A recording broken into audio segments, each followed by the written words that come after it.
Globalization, cross-cultural effect or defect. Globalization has many positive results, but the negative effects are often overlooked. And I believe those negative effects can influence how we communicate in the workplace and how we communicate in life. What do you think of when you hear the word globalization? Many people, like myself, think of, funny sitcoms like Outsourced, a look into the globalization and the outsourcing of jobs from America to other countries and how that affects those both cultures. Globalization describes the interconnectedness of the cultures, also how the societies attempt to widen access of trades, labor, revenue, and that many cultures have access to the world by ways of technology, transportation, and or communication. In a sense, there is no truly isolated society anymore. And today I'm going to look at the negative effects that globalization could have on the societies and the cultures. We will look further into how globalization can affect the workplace, how it can affect social classes, and how it can affect cultures. Globalization and some of cross-cultural issues come from the cause and effects of globalization. Some of the causes of globalization would be to have an international trade system, to improve the mobility of labor, to increase income and revenue in cultures and in societies, and also to widen the cross-cultural communication. Now, some of the negative effects from that would be outsourcing jobs. Some countries have poor work environments and the large gap between social classes and their incomes, and also it affects negatively some cultures and how they identify with those cultures. One sense is that globalization affects the work life.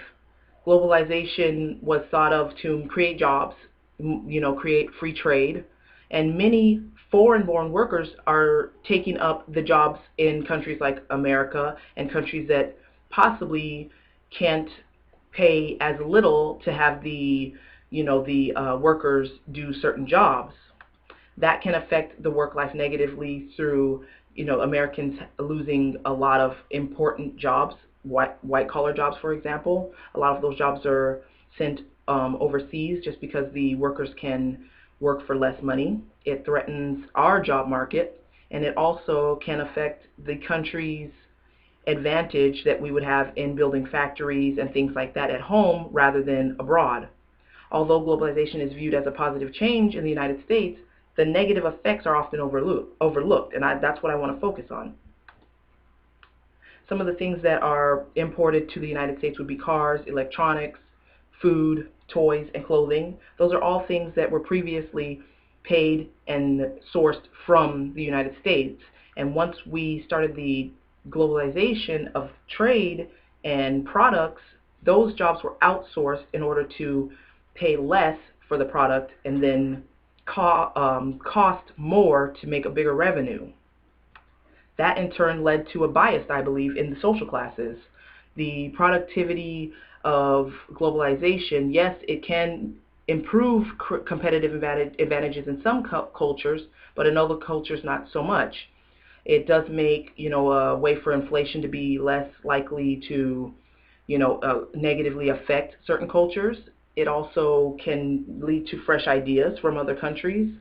Those are some of the positive things about it.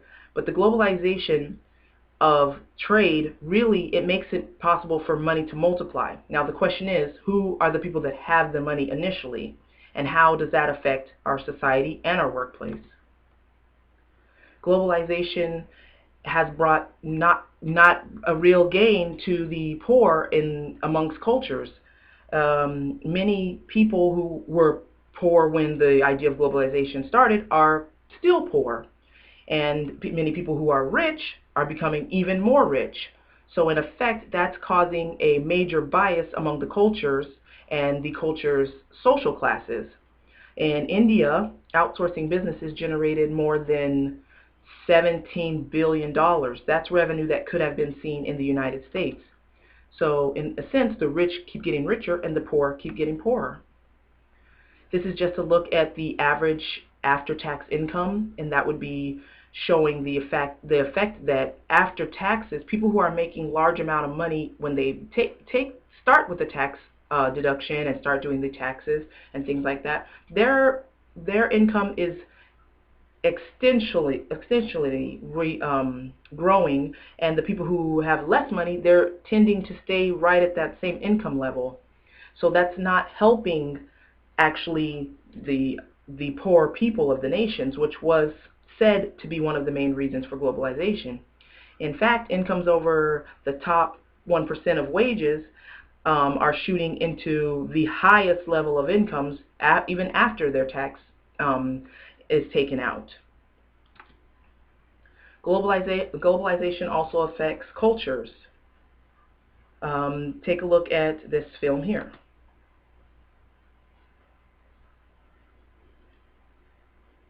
India's outsourcing the industry has a 60% employee turnover. That's a hard job. It's very taxing on the body, can exhaust people, and they are getting paid very little. Women also are very vulnerable to the global changes because many of the illegal immigrants that are working and having to find a way to make income are women.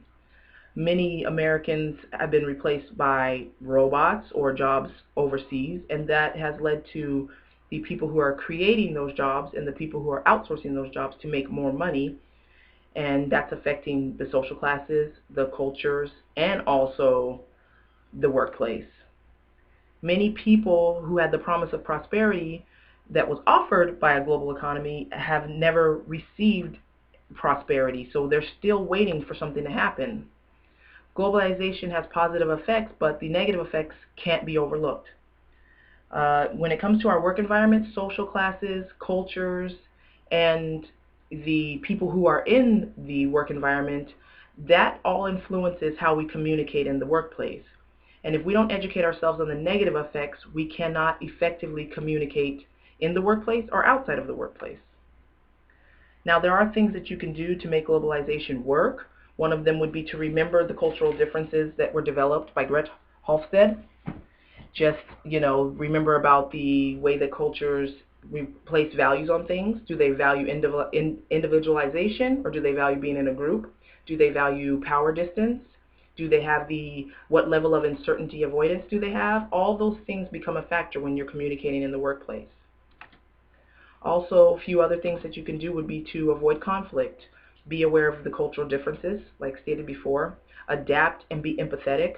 And one major thing would be to listen effectively. Do not judge others, and be self-monitoring of what you do and how you react and act in the workplace. The idea of a global economy is supported by many people and cultures. It will definitely be a factor in your everyday life. Now, being that there are both negative and positive aspects, many of the causes for globalization are the exact same things that are impacting cultures negatively. So by educating yourself on globalization and the cross-cultural differences, you can prepare yourself for any situation in the workplace and any situation in life.